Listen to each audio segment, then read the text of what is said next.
Hello and welcome to episode 153 of the Nintendo Fun Club podcast. I'm Ryan, and with me, as always, is John. Good morning. Good morning. So we are up bright and early to talk about Resident Evil 2 on the Nintendo 64. I don't remember exactly, but I think this might be the first time our NFC Halloween game didn't totally work out, huh? No, it did not work out, actually. That was our original plan to have that out by Halloween, and we both, in our defense, we both bought the game. Yep. Yeah. But there were a lot of problems along the way for each of us. What happened with you? Yeah, I couldn't get my N64 to recognize the game or any other game for that matter. And it ended up being a simple fix solution or whatever. I don't know if it was the cart deck, like where you put the cartridge in, or if it was the expansion slot or what, but I just had to clean both of those things out really well with like alcohol and Q-tips and stuff like that, and it took a couple tries, but then I got it running. But the problem was I got the game and I like got some tea and I got the lighting right, and I pulled out the N64 and like went to like, oh, I've got a good 3 hours I can play this game right now and really put some good time in, and it was like, nope, won't work. And I was like, oh, come on.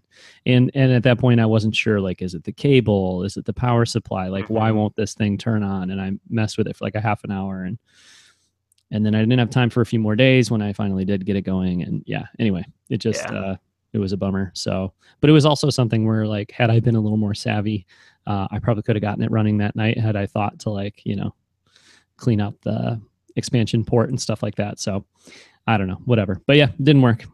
Yeah. It works well, now. At least you have a working Nintendo 64. Yeah, that's true. Yeah.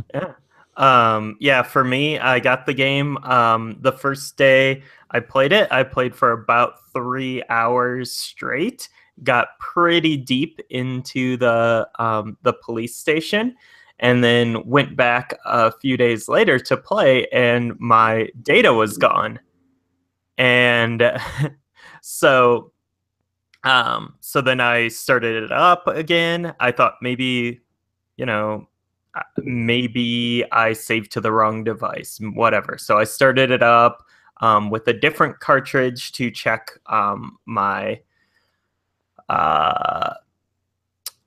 what are they called? The memory pack in the controller, and I was like, maybe it's saved to that and it's not recognizing it for some reason or whatever. So I like booted up Turok, I think, and went to the memory management, and there was no Resident Evil save data there. So then I was like, okay, maybe it's like the battery in the cartridge. So then I went and started a new game again, played through to the first save point, which is about 25 minutes into the game, and then saved it, shut it off, and then, yes, it turns out my battery was dead. So I replaced the battery, played about an hour, and then shut it off, and I've been too scared to go back and check it to see if it if it worked. I'm sure it worked. If you replace a battery, I think, I'm sure it worked. Yeah, but so yeah, that's that. Resident Evil 2, Nintendo 64. We'll talk about it at some point because we have it now, and it seems like a really interesting port. So we'll get to it one day, but probably not anytime soon. And when we do, we will be sure to present it as the 2017 Halloween game for Nintendo Fun Club podcast. Yeah, even if it'll it's just in like January 2019. Yeah, totally. Yeah, well, good. I feel like, hey, we could play it soon. We could play it this weekend. But the thing is, right now I'm not. Just full transparency and honesty, like, I'm not necessarily super excited to play Resident Evil 2 on the N64 when Mario Odyssey is downstairs on my Switch. So that's the thing. The idea was to play it before Mario Odyssey came out, which would have been great. That would have been really great. Yeah, well, there'll be a time eventually there. I mean, it's a Nintendo system. There's got to be a drought at some point, but we have not seen that in the first 7, 8 months that we're on here with the Switch. There has been no drought. Right. um, but yeah, we have so we're just gonna do a normal episode. We have some news bits, and then we're going to talk in general terms at the end of the episode about our experience with the first few hours of Mario Odyssey. So yeah, let's go ahead and jump right into the news. So a few days ago, I think, I don't know, what was that, like Tuesday or Wednesday?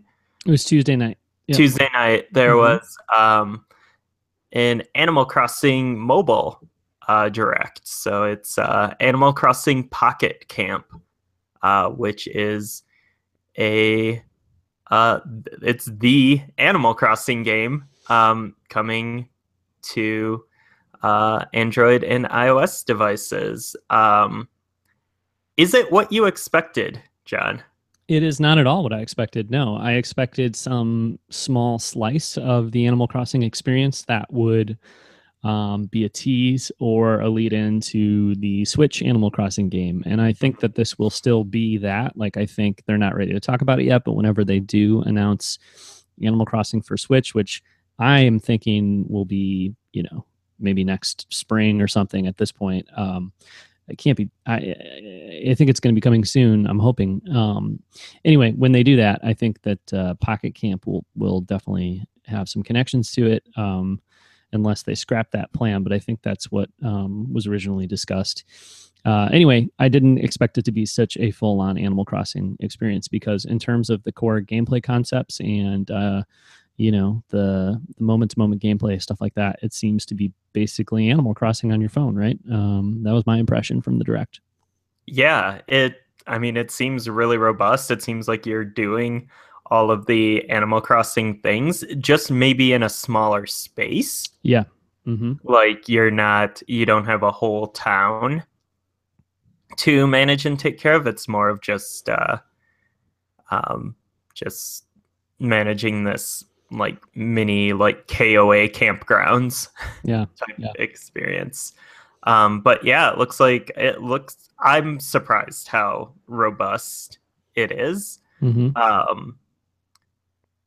Are you feeling like I feel like slightly conflicted about it, honestly, because it looks like it'll be really good and fun, but then it's also part of me is like, now wait a minute, I thought these were supposed to be just like not teases, but like things to get people engaged with the Nintendo console versions, or handheld versions or whatever. So it's a little weird. Like it's of all the games they've put out on mobile, this is the one that is most just like, oh, we could have put this on a console, but instead we put it on a phone. I haven't really felt that way about any of their mobile games yet until this one. Yeah, I think what kind of separates it for me are like it definitely feels full of like mobile hooks. Yep. Like a lot of, use whatever like the currency is, leaf tickets, which you can earn from gameplay or you can buy them. Like you use those to like speed things up and to, get stuff. I think that kind of separates it in a way if that's implemented the way that stuff is traditionally implemented in mobile games, that it will basically, I think you'll probably get to a point when you're playing where you don't have any leaf tickets and you're like, I can't do anything now unless I spend money. Yeah. And I think for most of us, we'll probably say, okay, well, I'm going to close this now because I don't want to spend money. Yeah. So I think that's what's going to separate it. I think it will probably just be something that you play in much shorter sessions than Animal Crossing, if that's implemented the way that we expect it to be.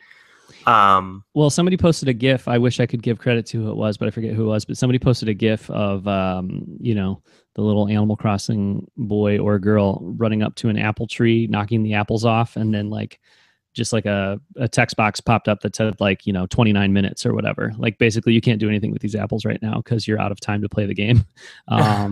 Which, it's like that's the total mobile, gameplay thing. Like buy some Leaf tickets or whatever, or you can't play right now. And yeah, I'm sure there's going to be a fair amount of that stuff.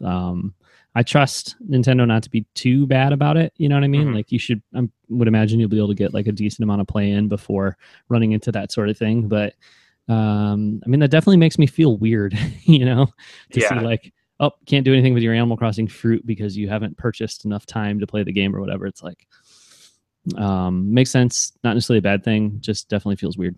Yeah, I think that's where it comes in for me. Like, this is not going to replace the Animal Crossing experience that I'm going to get on Switch because, this will be something I'll play in limited amounts, probably for a while.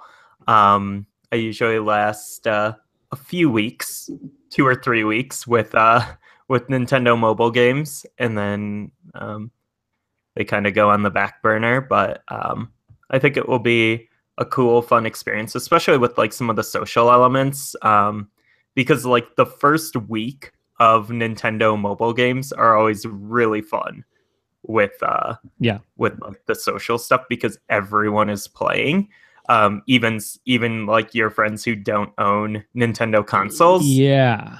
That's the part that can make it like pretty fun, I think. Yeah. So I think like for me, like this is going to be a great couple weeks worth of fun, and some people will obviously stick with it like forever.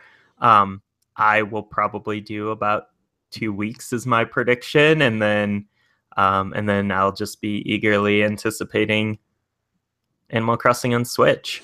Yeah, probably that makes sense. It's funny. I was hanging out with Dan last night, our friend Dan, and he had Pokemon Go open, and I was like, oh yeah, Pokemon Go. I forgot about that. But obviously, there's still a ton of people that play Pokemon Go, and I'm sure Animal Crossing will be similar. I just wonder though, like for me, the experience has been kind of like the 3DS. Animal Crossing came out, and then, or maybe it was the DS, and then the Wii, and then the 3DS. But once I played one Animal Crossing, like I don't really want to play another one for kind of a long time. Like, I mean, I'll do it, but I'm not excited. And I'm just like, not concerned is not the right word, but I'm just curious to see like if I do spend 20 hours playing this Animal Crossing game on my phone over the course of a couple weeks, like, and then they announce a Switch version at $60 to come out a couple months later, like, will I be like, yes, I can't wait to now play more Animal Crossing, or I feel like I kind of got my fix, it'd be interesting to see. Yeah, I also think it's entirely possible that the next Animal Crossing on Switch could be a pretty large shakeup of the formula. Just judging by Nintendo's kind of track record on Switch, with stuff like Breath of the Wild and Mario Odyssey, like this is already starting to feel like the platform where they're maybe reinventing some of their franchises. Yeah, well, I'm still convinced that the next Mario Kart is going to be a different experience. And I think Animal Crossing could be as well. I think Pokemon will get a big reinvention as well. So at least I'm hoping for. I want that Breath of the Wild treatment going to everything now. So okay, that'd be cool. We'll see. Yeah. We'll see. Cool. So, Shin Megami Tensei 5 was announced via a teaser video, kind of a tone piece, I'd say, and that is going to be a Switch exclusive. There was no gameplay shown, but I think this is something to be excited about. I know that JRPGs are definitely something I'm craving on Switch. I think it's the perfect platform for them.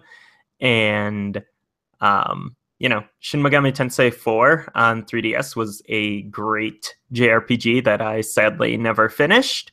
But I'm personally ready to give this series another go. It's a series I like a lot, and I think it will be awesome on Switch. Then another thing here, Retrobit is releasing some licensed multi-cart collections for the NES and SNES. So these are actual NES and SNES cartridges that are licensed, as opposed to like those, kind of 150 in one flash cartridges and all that. Yeah. These are actually licensed from Data East and Jelco, and these are pretty cool. I'm not going to go through all of the games here, but the NES cartridge is Data East All Star Collection, and you get a box and like a pretty weird looking NES cartridge. Yeah. And then a instruction manual, some stickers, some buttons, and the games included are Ring King, with the infamous the boxing game with the infamous coach healing you animation. Are you familiar with this, John? Yeah. Yep, Yeah. I am. Yep. So you could experience that. Bad Dudes. Well, yeah. Are you a bad enough dude to rescue the president? Yeah. Side Pocket, which is a pool game. Burger Time and Buggy Popper, which I actually don't know what that game is. Are you familiar with Buggy Oh, Popper? no. Mm-mm. No? No. Okay. Well, that's interesting. But yeah, this cartridge will cost $29.99. And it seems to be in like kind of a premium package. And I think that's pretty cool. I'd say Bad Dudes is probably the only game that like I'm super fond of. I don't even know if I'd say super fond of, Mm-hmm. but on this collection. But I think it's still something I would like to pick up if I have the scratch at the time. Yeah, I like pool games too. So that could be cool. Really? Yeah. What? Yeah, I like pool. Like I was just playing pool last weekend in Milwaukee, and it was really fun, like real pool. And Oh, nice. I had a pool game on the NES. I can't remember which one it is. Something to do. It's like a futuristic type title. I can't remember, but and yeah, and the kids really like to play pool in their iMessage apps. I don't know if you've seen this or not, but there's like an iMessage like app, and like in the app drawer you can have like, well, because you've been sending me the 8-bit Mario things, so you can download apps there. There's like a game you can download, like a pool game, so then like you send like your shot as like a message to somebody, then they like shoot back. Oh, wow. Kind of thing. Yeah. So I mean, there's a market for 8-ball pool games. I think like it can be fun. So it's not as cool as like golf games, but it's like, no, golf games are the best. It's like moving in that direction, I feel like. Nice.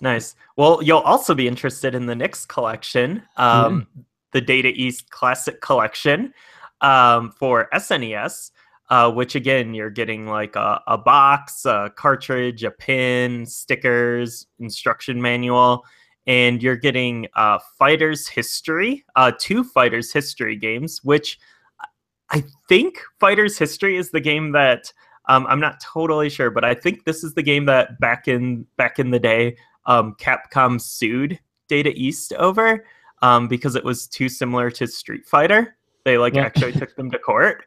I'm looking at a screen grab of E Honda from from Fighters History right now on the on the image, the official promo image here. Like there's like a little round screenshot, and the character looks just like Edmund Honda, don't you think? Yeah. No. I just looked it up, and Fighters History was targeted by Capcom for being a clone of Street Fighter 2, and they took it to court. Yeah. So that's exciting. I've never actually played that game. Then what else is on here? Super Side Pocket. Mm-hmm. So a cool game for SNES. Yep. And then what I'm most excited for are Magical Drop 1 and 2, which are just fantastic puzzle games. And actually, the Neo Geo version of Magical Drop 2, I believe, Mhm. is available on the Switch eShop, and it is so, so good. Yeah. Um, Another collection here, and I said I wasn't going to go through all these, I would, but dude, I was just I'm, going to put you on blast as soon as we finished. I was going to wait till you did it and went through all of yeah. them right after saying you weren't going to. No, I'm going to because I have something to say about all these. So, Okay. um, the I love this title. Data East Joe and Mac Ultimate Caveman Collection is so good. So the Joe and Mac games, caveman platformers during what I believe Bob Mackey from Retronauts refers to as the Cave Mania era of our culture. Um, where everything was cavemen, which I'd never really thought about, but is totally true. Like that was definitely a thing. Um, Around the time of, I'd say probably around the time of the live action Flintstones movie is Mm-hmm. kind of where I'd pin that. The Mm-hmm. big cultural shift. On the bonk games and Yeah, all of yeah, that. Mario World, yeah. like all of it. It's crazy.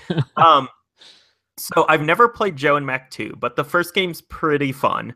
Okay. And then Congo's Caper um, is actually the first game I ever got for my SNES, which is really weird. That's ultra weird. It's so weird. Yeah. But so naturally, I played that game a ton. Um, it was a gift from my aunt, essentially. But I played the game a ton, and I don't know if I liked it or I just had it. It's hard to tell when you're a kid. But I have a lot of like fondness for that game. So so yeah, I'm looking forward to that as well. Hey, was Encino Man the first movie you went to in the movie theater?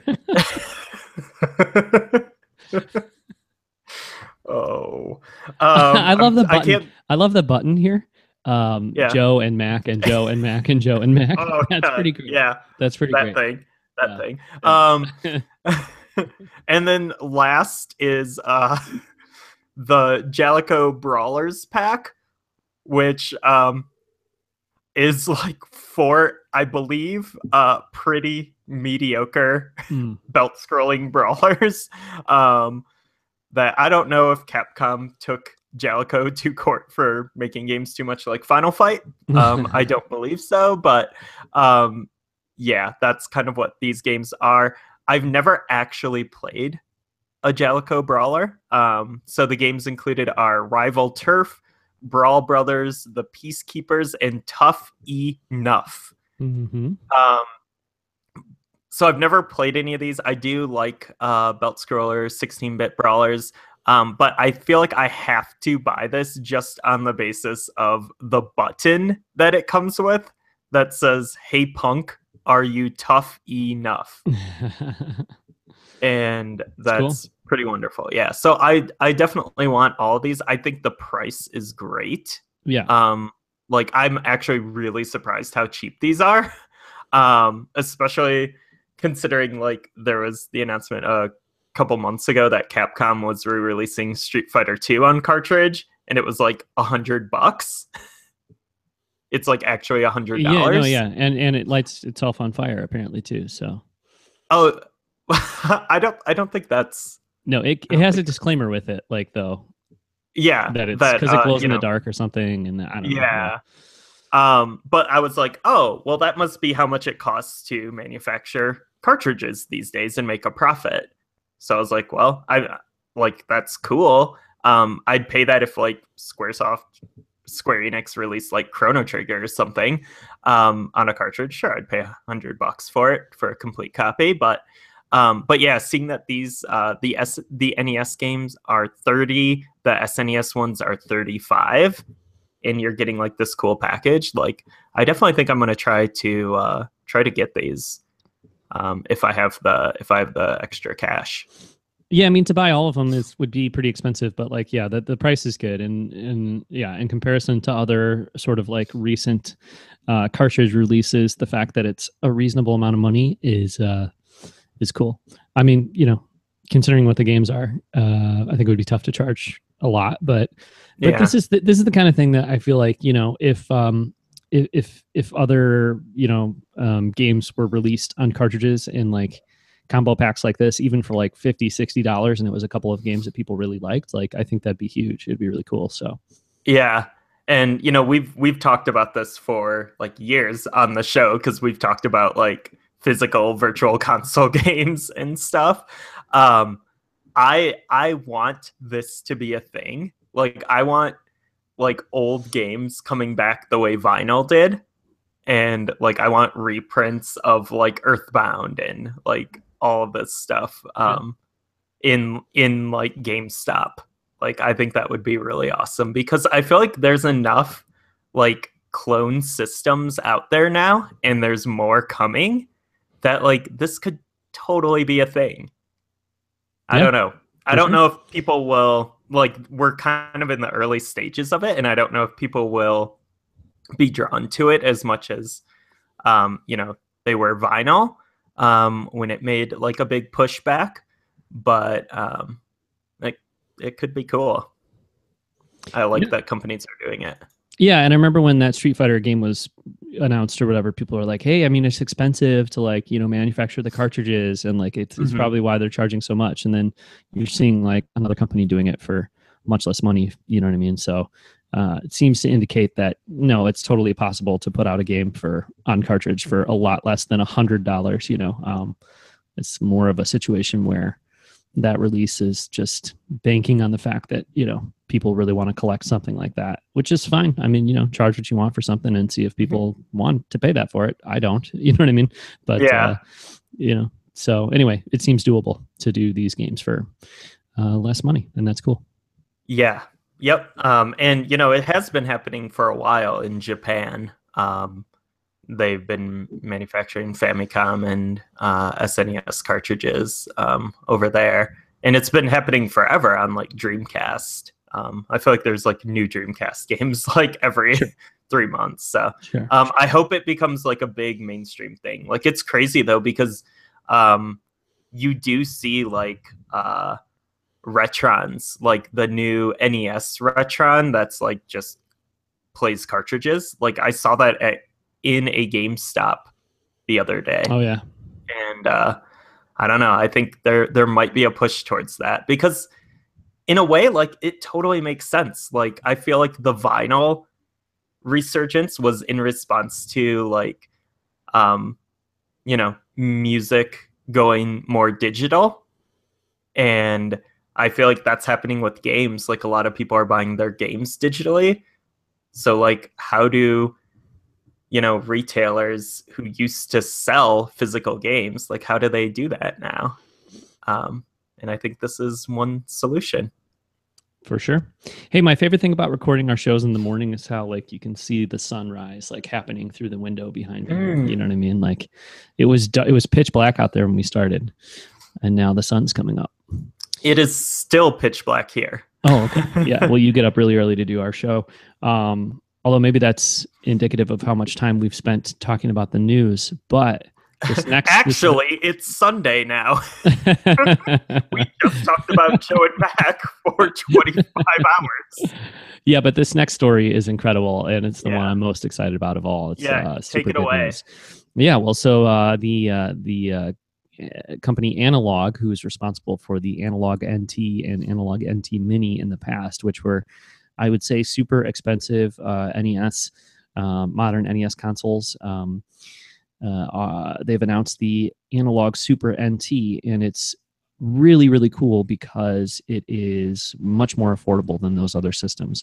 I think the original Analog NT used like actual NES boards and was like basically an NES console in an updated shell with like HDMI out and stuff like that. The Analog NT Mini moved to using FGPA, which is the technology that basically like emulates the hardware on a chip. So you're not emulating the software, you're emulating the hardware on a chip, as far as I understand it. And that's probably about my total capacity to understand it. But I think it's a really good solution for making new old hardware going forward. And the reviews and the reaction to the analog NT Mini that had that FGPA or FPGA technology was really positive. So, anyways, the analog Super NT is a FPGA Super Nintendo console from Analog, and it is $189, and it ships with an 8BitDo Super NES wireless gamepad too. So for $190, you're getting an HDMI, like modern SNES console that plays SNES and Super Famicom games, and a wireless controller, and really high quality, hardware, I guess. I was going to say emulation. I mean, I guess it's emulation, but a really, really solid way to play Super Nintendo games going forward for a long time. So it's really exciting. It comes in 4 different colors, which is cool. And the problem, like I said, with the Analog NT and Analog NT Mini, in my mind, was how expensive they were. And so you were telling me recently that you had read a bunch about this system, and it sounds like they have their manufacturing down now, where they can make a lot of them, and they can make them for much less money. So they can offer the system at what I think is a way more reasonable price. Yeah, I think like the head guy of the company, I think I read this on Retro. The head guy? The head guy, the big man of the company, he's actually like moving to Hong Kong to oversee the process. So yeah, I think they're trying to make this like a semi-mainstream device, like I would say like the Retron is. Like I was just saying, like you can buy an NES Retron at GameStop for $40. And I think they probably want to get these into stores, like maybe not Walmart, but like GameStop and Best Buy. Yeah. I think instead of having it be like this, and maybe Amazon as well, instead of having it be like this very exclusive, like you have to mail order it from the company, and then when they're made to order type experience, which it kind of has been with some of these higher end systems. And I think that's really, really exciting. Yeah, I think the form factor is great. I really like the way these look. And I'm excited about it has 2 controller ports in general that you can use like your SNES or Super Famicom controllers on. But I'm excited. I'm really banking on these 8BitDo controllers being great. These wireless ones, because I pre-ordered one for my SNES Classic Mini. So I'm hoping that they feel good and play well, because I would like to have my these systems set up in in the living room and stuff, but the cords become prohibitive. Yeah. Especially with cats. I got extension cables and hooked up my SNES Classic Mini to our living room TV, and had an extension cable, so it was like, I don't know, 8 feet or something to the couch. And I played maybe 3 minutes of Yoshi's Island before like the cats had pulled the system down and dropped it on the floor, playing with the cords. So yeah, I'm hoping these controllers are great, but I've heard good things about 8BitDo. Yeah, I think the reputation for those are really good. It's also cool because the receiver it uses, the wireless receiver it uses, is also compatible with like your Wiimotes and Wii U Pro controllers, and with PS4 and PS3 controllers and stuff. So if you didn't like the 8BitDo gamepad that it comes with, you could use other controllers too. And that's pretty cool. So oh wow, yeah, crazy. Yeah. I like the Super Famicom color Yeah. layout the best, I think. But the transparent one's pretty cool too. Yeah, I love that with the Super Nintendo version. The control I feel like we talk about this every week on this podcast, but The um convex versus concave. yeah, the X and Y buttons, that they like went to that level of detail. Um the those are different. So pretty Yeah, cool. I think it's Um amazing. So go ahead. oh, I was just gonna say this ships in February 2018. Yeah, I So can't. you can pre-order them now. Yeah, I think it's going to be awesome. I totally want to get one for sure. And I hope this paves the way for like a year or two from now, a re-release of the analog NT Mini, maybe in a different form factor, different model, whatever. I don't care, but bringing it down to a comparable price, because I think having an NES and an SNES, updated versions of them that can last into the future like this is really cool. And then later systems, maybe we'll see stuff like this down the road or whatever. But I think the ones that are most important to most of us are these two, you know what I mean, to have preserved like this. And the compatibility is going to be really good too. Like you can use the Super Game Boy with it, and it's just Yeah, it's just really good. So should be great. yeah. And then it's also awesome. shipping with Super Turrican and Super Turrican Director's Cut installed as well, right? Yeah, which is a really crazy surprise. Like it's kind of but wait, there's more when we're already like have our credit cards out.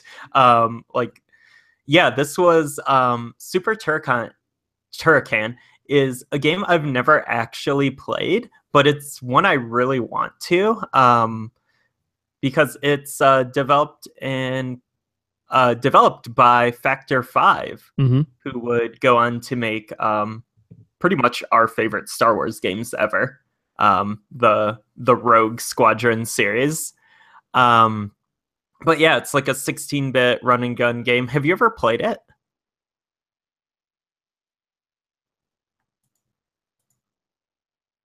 Sorry. Owen just came in and wanted to know what button you press to change your outfit in Mario. I had to explain to him that you got to go find a closet somewhere. So, but that's a sneak peek of what's coming up here. Yeah. Nice.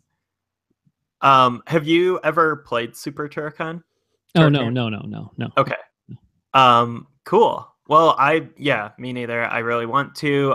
Apparently this version, this director's cut,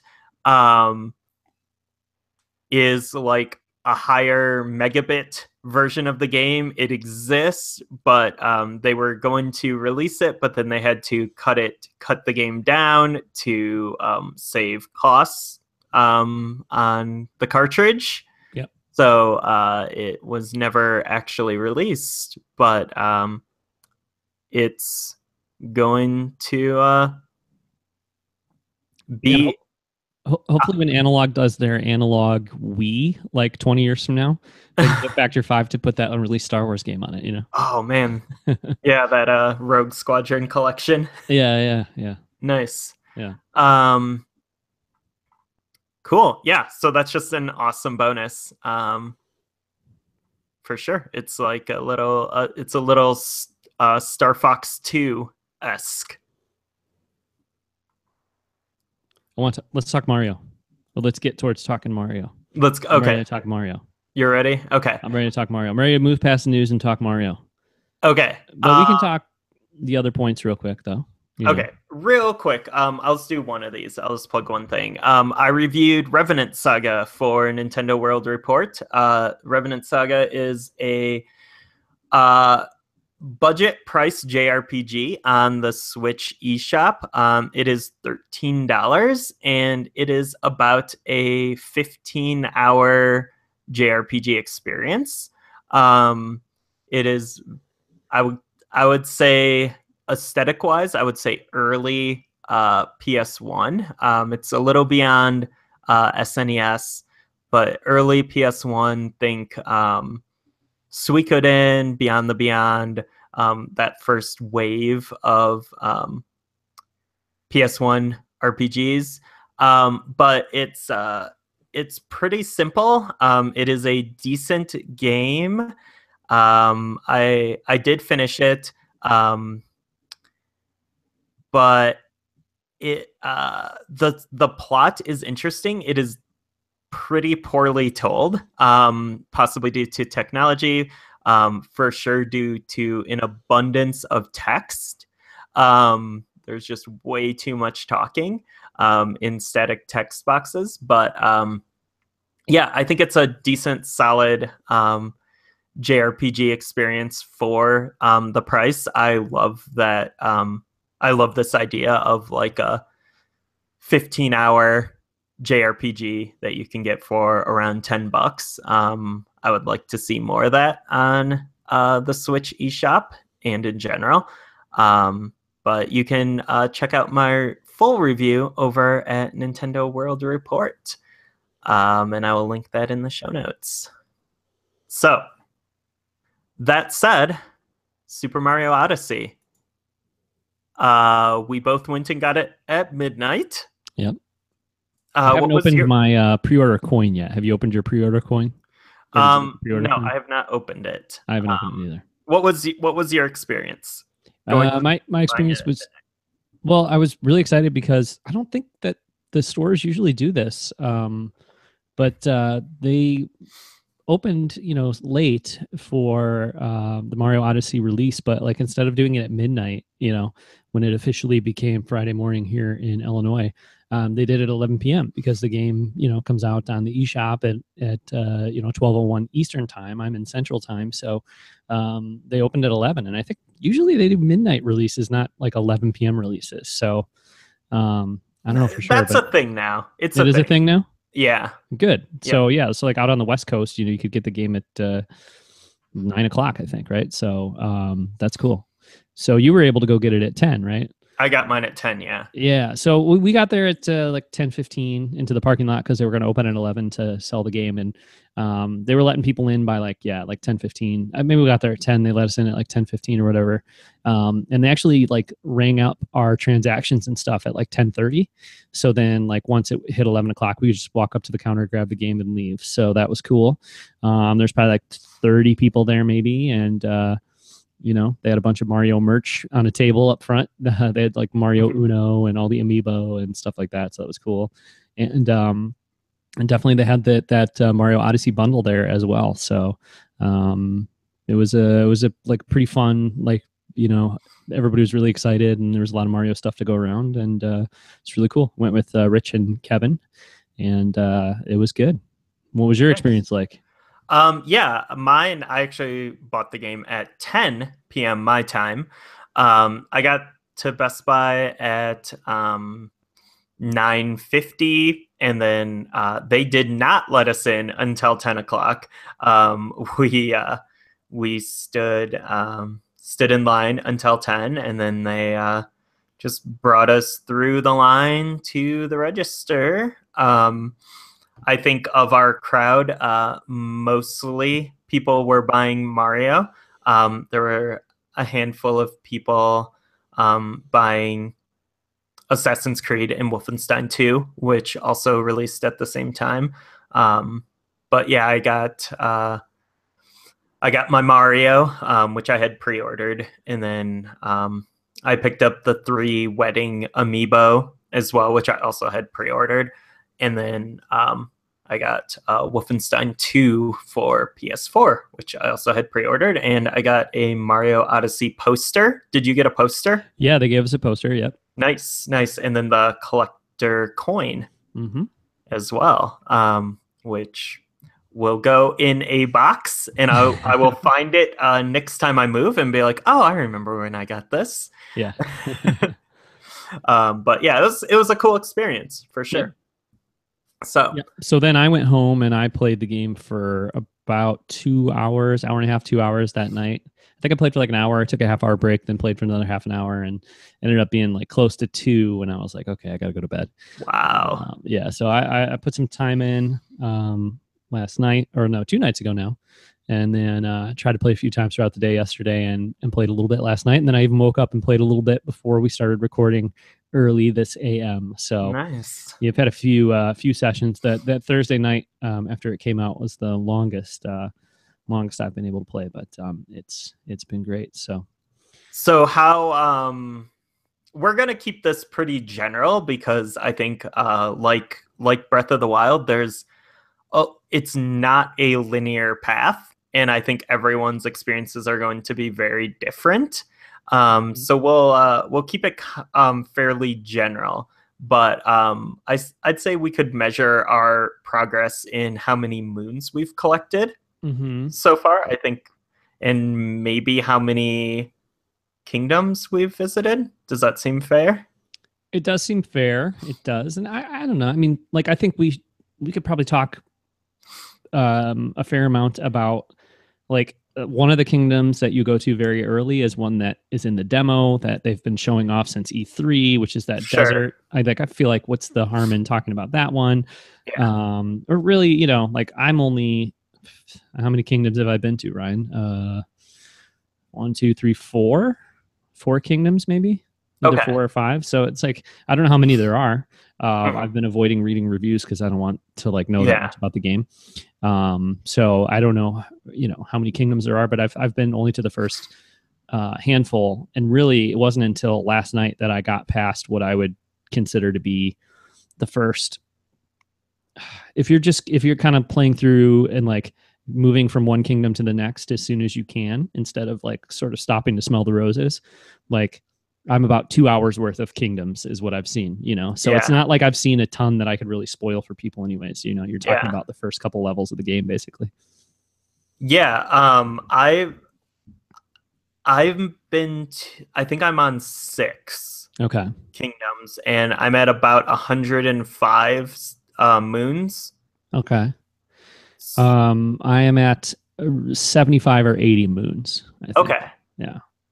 Yeah, and I'm surprised a little bit, and I guess I kind of knew this going into it, but there's about in each kingdom, with like a few exceptions, with the major kingdoms, there's about 50 to 70 moons Yeah. in each.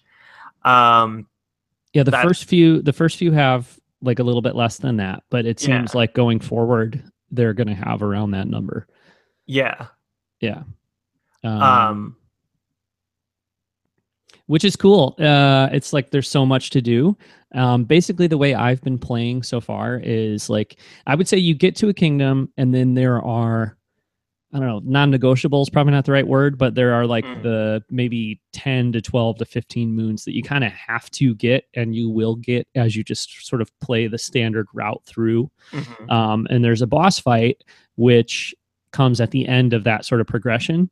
But really, if you consider like how much there is to do in each world, that boss fight probably comes when you're about 20% of the way through, like playing that world, if that. Yeah, And then after that, you can probably move on to the next world. Like you probably have enough moons to like move on to the next world, or maybe you have to do like a little bit more, but then you're ready to move on to the next world. But basically, the way I've been playing is like I'll get to a world, I'll do like what you kind of have to do and what it sort of, kind of nudges you towards doing early on. mhm. I'll do all that stuff, and then I'll just keep exploring the world, grabbing as many moons as I can until I get to a place where, not to a place, but I get to a point where I'm like in the desert, for instance. I spent a lot of time playing that desert world before I moved on to the next one. And I'm at a point in the desert now where to find more moons, I feel like I really need to like search and like really try hard to find them versus if I just keep running around, I'm like seeing things I hadn't seen and finding moons. So Yeah, that's kind of how I'm playing. You can move through the worlds much more quickly than that, and then obviously could always come back and get the rest of those moons. But I'm kind of like I'm enjoying like playing through each world until I run out of like obvious isn't the right word because not every moon I've found is obvious, but like until I run out of like low barrier moons to get, I guess, sure. and then I go on. Cool, cool. Yeah. I think the what you were saying, the sort of the moons that they nudge you towards, Mm-hmm. those remind me of like Mario 64, Mario Galaxy, kind of where it's like we're going to zoom the camera around and show you like this point, and then it's up to you to kind of get to it. Yeah. Or we'll give you like this text hint or something. And yeah, I've been making a point to do all those because I feel, I don't know, like they're nudging you towards that stuff for the reason. And I guess it quote unquote progresses the story in more of a way than some of the other ones that you just like butt stomp a pile of sand and and like a moon pops out. But you also get for those boss fights in particular, you get 3 moons. Yeah. And also like the boss fights are really awesome as well. So I think they're pretty worth doing. I've been super impressed by the variety in the boss fights so far. You're giving me a skeptical look. I mean, I've thought the boss fights were cool, but I don't know. They to me, it's just they feel really similar to boss fights in all the recent 3D Mario games, which is that they're I don't know. Yeah, they're fine. They're cool. I mean, they're cute and they're they usually involve some different mechanic or whatever, but I don't know. They're pretty they're pretty simple, I guess. Like it's not, I don't know. I haven't found them super impressive. I think they're fun, but there's nothing like the game seems really fresh and inventive to me. The boss fights seem to be like standard 3D Mario boss fights as far as like my experience. Which are still like some of the best boss fights in video games. Really? You feel that way? I feel that like definitely like Mario Galaxy and like those kind of boss fights. Yeah. I mean, like when I fight a boss in a Mario game, it's like, okay, hit this like object at the boss, then bounce on its head. Do that twice, and then the fight's over. Like it's just really not very much to it. Usually. Yeah. Not all the boss fights are that though. Okay, well, all the ones I've had so far are just that, really. I mean, like, there's not too much to it. They're over in 2 minutes, and I'm essentially doing the same thing in each one that I've done in the previous ones. It's still a test of dexterity and finding patterns and knowing when to strike. Like it's classic video game boss fights. Like I think that's great. Okay. I think I just feel like there's a lot of things that are really impressive about Mario games, and boss fights are pretty low on the list for me usually, especially the 3D Mario games. But it's cool. Maybe I'm just looking at it from a different, like I'm not looking at it from the right perspective or whatever. But like, yeah, the things that excite me about Mario games usually do not include the boss fights. But I don't know. I love 3D Mario boss fights. I think they're great. Okay. Yeah. And I'm glad they're not more than like 2 minutes. Like, cause I think back to like some of the boss fights in like Donkey Kong Country Returns games and like that are like 5-8 minutes long that you have to start over from the beginning every time you die, and like how painful and frustrating those are. And like I don't want that. Like I think that would totally kill the momentum. It's not that I have complaints with the boss fights. Like, it's not like I need them to be different or better or something. It's just that like, it's not one of the things that really excites me. Like if I think back to like Super Mario Brothers on the NES, like, the boss fight with Bowser is cool, but it's not like, oh man, one of the reasons that game is so great is because when you jump over Bowser and press that button, he falls into the lava. Like, it's just something that happens at the end. It's not like the gameplay experience is something different. You know what I mean? To me. So, but these boss fights are better than that. Obviously, there's way more going on than like the Super Mario Brothers boss fight. But to me, like Mario's about the jumping, the platforming, collecting, or gaining coins and stuff like that. That's what it's about. That's what makes it fun. And then the boss fights are like a little icing on the top there for me. Well, I guess I really love icing because I'm even thinking back to like Super Mario. The boss fights are pups, Ryan. You know what I mean? And I think that's awesome when you dodge those fires and jump on the floating platform, or if you use fireballs on Bowser and whatever strategy you get, and you jump over, and there's that huge feeling of relief as he falls into the lava. Oh, they're great. And then in Mario 3, like the Koopa Kids, like those are great. All the bosses in Mario World. Yeah. Mario games have good boss fights. Okay. Yeah, Notice how you mostly mentioned a bunch of 2D Mario games, though. Well, spinning Bowser around by his tail. Yeah, see, now that I was going to use that one actually as an example. I think that cool. one is much more like, I don't know, that one's cool. Like you have to spin that stick, and it's like it was a thing that was like, to me, it felt like something new in a Mario boss fight.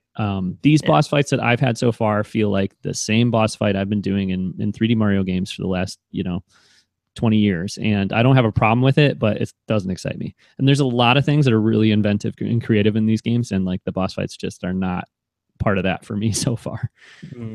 Okay, well, we will move on.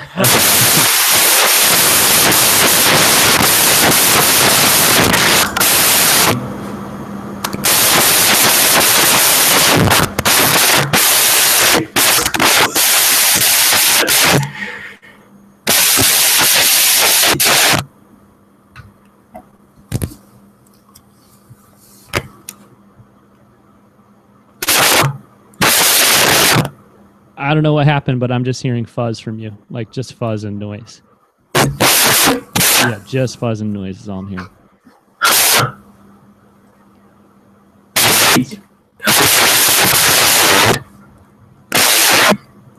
I sound normal to you?